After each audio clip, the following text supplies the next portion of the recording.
శ్రీ శివదుర్గ జ్యోతిష్యాలయం ఆర్థిక ఉద్యోగ కుటుంబ మరే ఇతర సమస్యలకైనా పరిష్కారం చూపబడును. పరిష్కారం కోసం ఈ నంబర్ని సంప్రదించండి. ఈనాడు మనం ఒక విషపు సామ్రాజ్యం నుంచి బయటకు వస్తున్నారు అందరూ కూడా.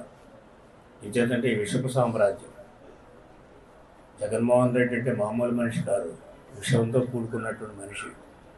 తను ఏదనుకుంటే అది చేయడం తప్ప. ఇదేంటంటే ఫ్యాక్షనిస్ట్ ఫ్యామిలీ నుంచి వచ్చాడు ఆయన. వాళ్ళ తాత ఫ్యాక్షనిస్టు. అసలు కడపలో ఫ్యాక్షనిజం వచ్చిందంటే వాళ్ళ తాతతో వచ్చింది. అక్కడి నుంచి ఫ్యాక్షనిస్ట్ ఫ్యామిలీ నుంచి వచ్చారు.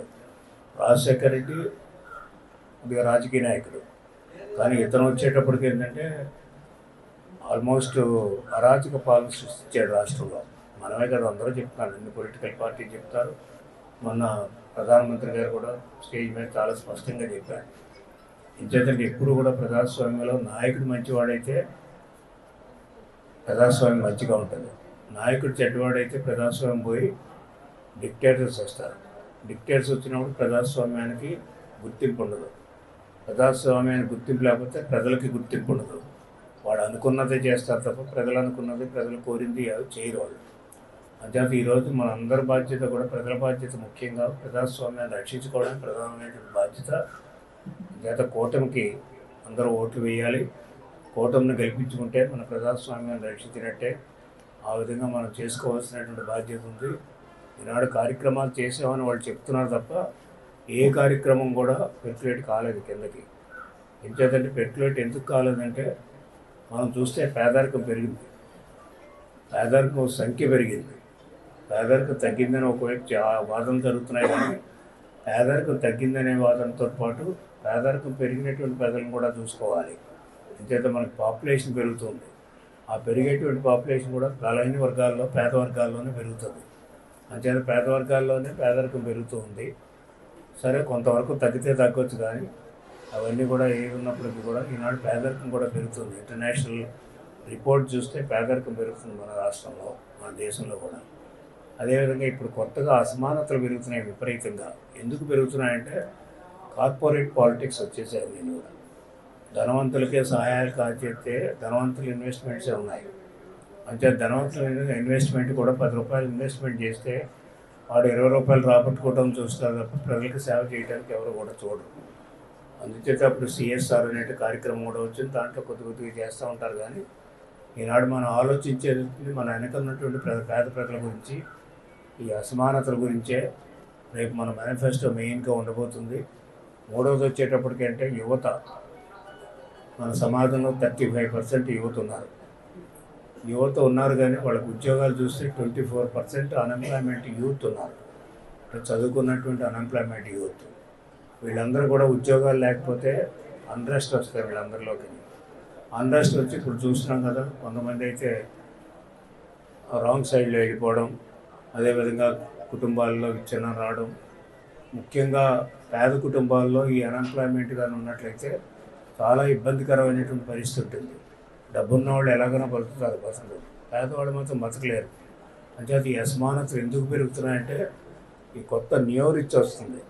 నియో రిచ్కి అవకాశాలు మెయిన్గా చెప్పాలంటే రాష్ట్ర సంపదని ఈ కొత్త ధనవంతులు దోచుకుంటున్నారు, రాజకీయ నాయకులు దోచుకుంటున్నారు. దానివల్ల ఏంటంటే రాష్ట్రం దెబ్బతింటుంది ఆర్థికంగా. అదేవిధంగా ప్రజలు కూడా దెబ్బతింటారు ఆర్థికంగా. ప్రజల యొక్క ఆస్తులు పెరగవు. అదేవిధంగా కొత్త ధనవంతుల యొక్క ఆస్తులు పెరుగుతున్నాయి. ఇది చాలా సుస్పష్టంగా అన్ని రిపోర్ట్స్లో కూడా కనిపిస్తుంది. అంతేత ఈ యొక్క 3 పార్టీల యొక్క కూటమి యొక్క లక్ష్యం ఏదైతే రాష్ట్ర సంపద ఉందో ఆ సంపదని ప్రజలకు పంచిపెట్టాలి తప్ప కొత్త ధనవంతులు, దొంగ ధనవంతులు, అవినీతి పరులకి చేతికి వెళ్ళకూడదనేటువంటి చాలా స్పష్టంగా మేనిఫెస్టోలో కూడా చెప్తూ ఉన్నాం. అదేవిధంగా ఈ ఒకవైపు చెప్పడమే కాకుండా ఇప్పుడు దోచుకున్నటువంటి డబ్బు చాలా ఉంది. అధికారంలో ఉండి అధికారాన్ని అడ్డబెట్టుకుని నియోజకవర్గ స్థాయి దగ్గర నుంచి రాష్ట్ర స్థాయి వరకు కూడా వేల కోట్లు, లక్షల కోట్లు దోచుకున్నారు. అది ఖనిజ సంపద అవనివ్వండి, లేకపోతే మట్టి అవనివ్వండి, ఇసుక సంపద అవనివ్వండి, లిక్కర్ అవనివ్వండి, ఇవన్నీ కూడా దోచుకున్నారు. దీనివల్ల వాళ్ళందరూ కూడా లక్షలాదిగా కోటీశ్వర్లు అయ్యారు. అంటే ఇదంతా ప్రజలకు రావాల్సింది వాళ్ళ జేబుల్లోకి పోయింది, వాళ్ళ ఇళ్లలోకి పోయింది. ఇక్కడ ఖజానా ఖాళీ అవడంతో అప్పుల పాలైంది రాష్ట్రం. అప్పుల పాలైంది, వాళ్ళు ధనవంతులు అయ్యారు. ఈ డిఫరెన్స్ జనాల్లో కూడా కనిపిస్తుంది. అంచేత ఒకటే ఇంతకుముందు కూడా చెప్పాను నేను, అవసరమైతే స్పెషల్ యాక్ట్ తీసుకొచ్చి ఎవరైతే తప్పుడుగా సంపాదన చేశారో, అవినీతి సంపాదన చేశారో ఆ డబ్బుని కూడా వెనక్కి తీసుకొచ్చి ప్రజలకు పంచిపెట్టడమే ఏకైక లక్ష్యం ఈ కూటమి. అదేవిధంగా అదే కాకుండా వీళ్ళంతా మనం చూస్తే చాలామంది మీద కేసులు పెట్టారు, ఇక్కడ ఉన్న వాళ్ళ మీద కూడా కేసులు పెట్టారు. సరే, అందరి మీద పెట్టారు కేసులు, అంతే తప్పుడు కేసులు పెట్టారు.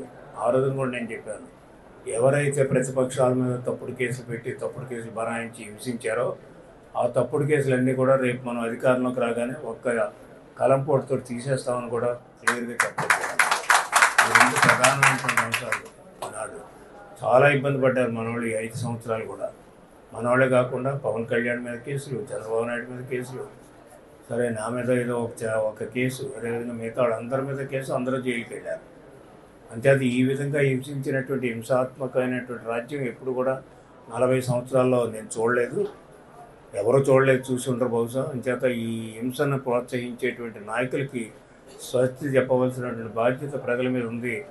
ఆ విధంగా ఒకవైపు ప్రజాస్వామ్యాన్ని కాపాడుకుంటూనే, ప్రజాధనాన్ని కాపాడుకుంటూనే ప్రజల యొక్క ఆస్తిని పెంపొందించే విధంగా ఈనాడు ఈ కూటమి పనిచేస్తుంది అనేది కూడా, దానికి అందరూ కూడా ప్రయత్నం చేయాలి. గ్రామ స్థాయి దగ్గర నుంచి రాష్ట్ర స్థాయి వరకు కూడా దానికి మనకు సహకరిస్తున్నటువంటి ఈరోజు చేరినటువంటి శోభారాణి గారు, వారిది సత్యనారాయణ గారు, మిగతా వారితో పాటు వచ్చినటువంటి మిగతా జాయిన్ అయినటువంటి నాయకులకు, రత్నాజీకి, వీళ్ళందరికీ కూడా, కొత్త నాయకులందరికీ కూడా ఈ సందర్భంగా మనం చేస్తూ మరిన్ని వీడియోస్ కోసం ఛానల్ ని సబ్స్క్రైబ్ చేయండి, లేటెస్ట్ అప్డేట్స్ కోసం వాట్సాప్ ఛానల్ ని ఫాలో చేయండి అండ్ లింక్ డిస్క్రిప్షన్ లో ఉంది.